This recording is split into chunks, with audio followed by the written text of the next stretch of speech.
Chapter 12, Ethical, Legal, and Social Issues of IT.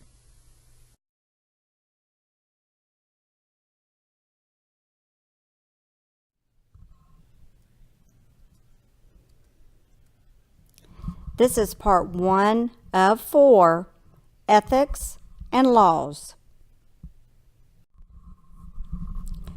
The learning outcomes include: define ethics and explain ethical behavior in the context of technology.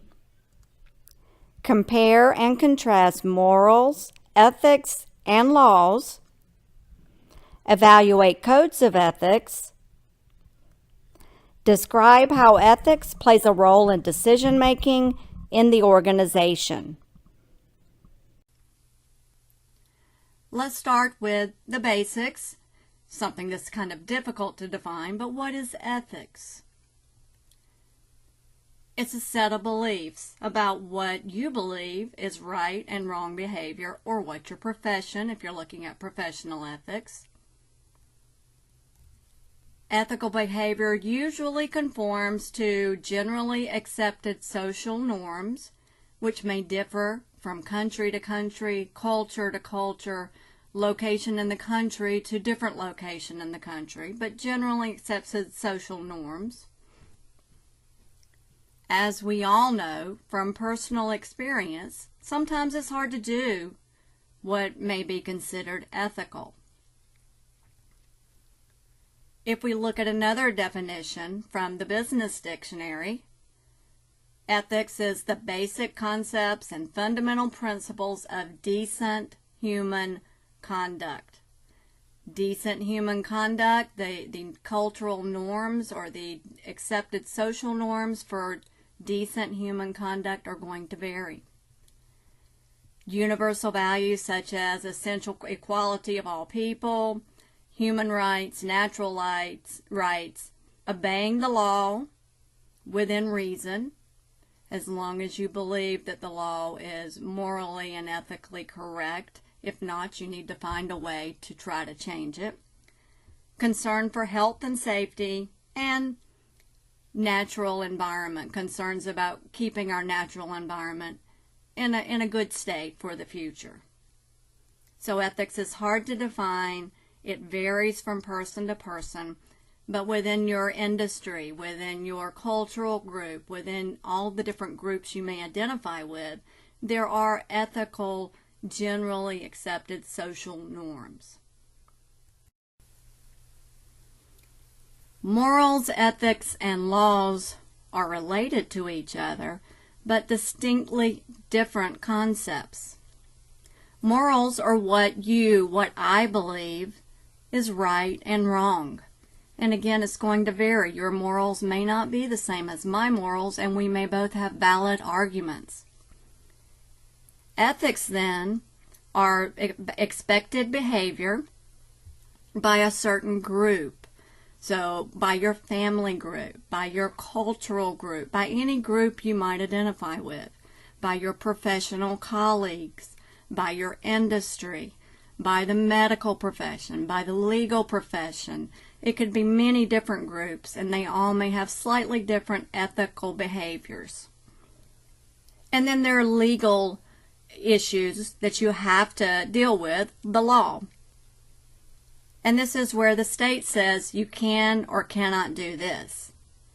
So it's possible that something is not legal, you find it unethical, and you find it immoral. But those are not always in agreement, and that's when it becomes hard to decide what you should do and how you should react.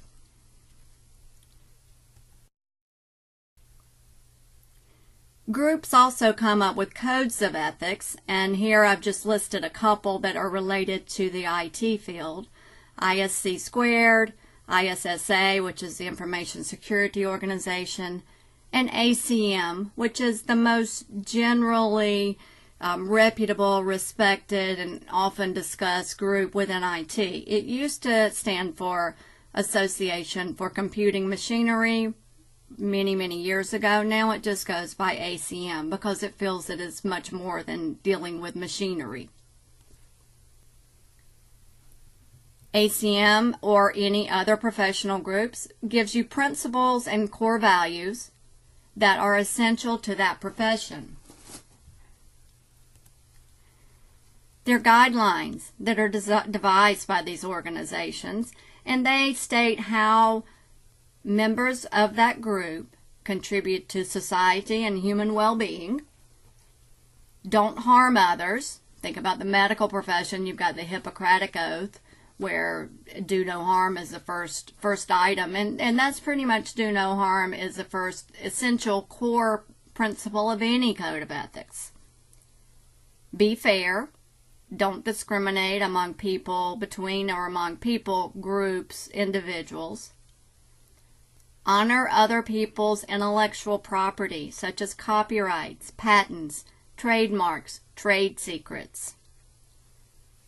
Give proper credit for intellectual property. So if you do use someone's work, whether you're citing in a paper you're writing or using components of it in a patent that you create, you always need to get permission and give credit.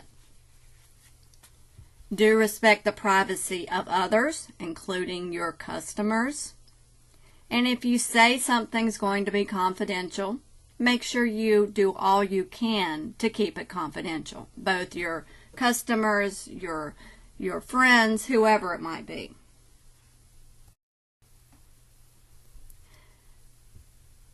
Figure 12.2 shows the steps that are involved when you're trying to make an ethical decision, and it's very much like the scientific method. You start by gathering information. What's the situation? What's going on? Then you develop a problem statement. I need to respond to this situation in an ethical manner. Maybe you've got to report financial information that's less than good, that might get you fired, that might make your stock go down, your company's stock.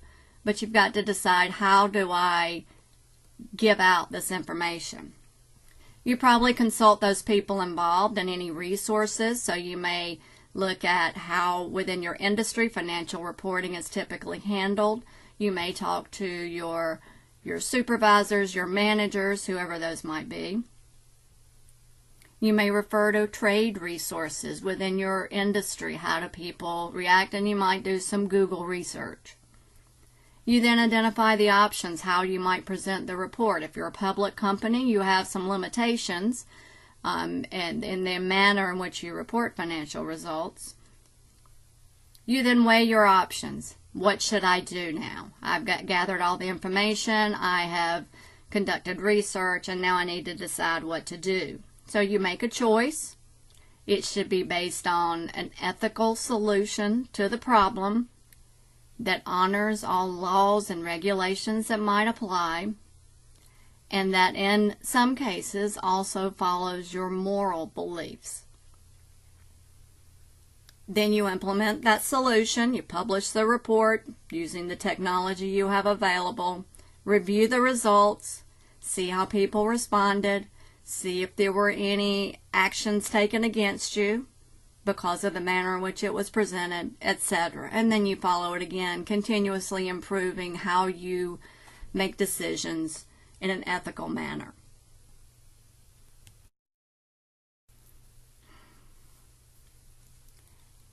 When you're going through the factors that you have to consider in making these ethical decisions, there are many things you consider. Certainly, the laws of the land, the regulations. If you're in another country, you need to make sure you have someone who's familiar with international laws. What are the standards in your industry? Again, you referred to experts, you referred to Google, you referred to trade publications.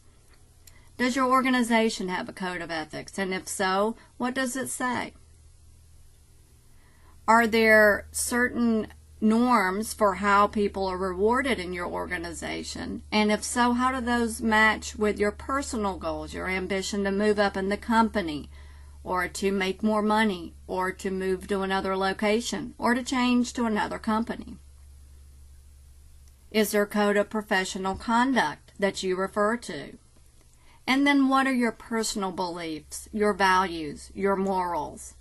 At times, you may have to do something that you consider counter to your morals, but you're required to. For instance, a lawyer might have to defend someone who he or she believes is doing an immoral activity, but everyone is entitled to a fair representative for legal proceedings.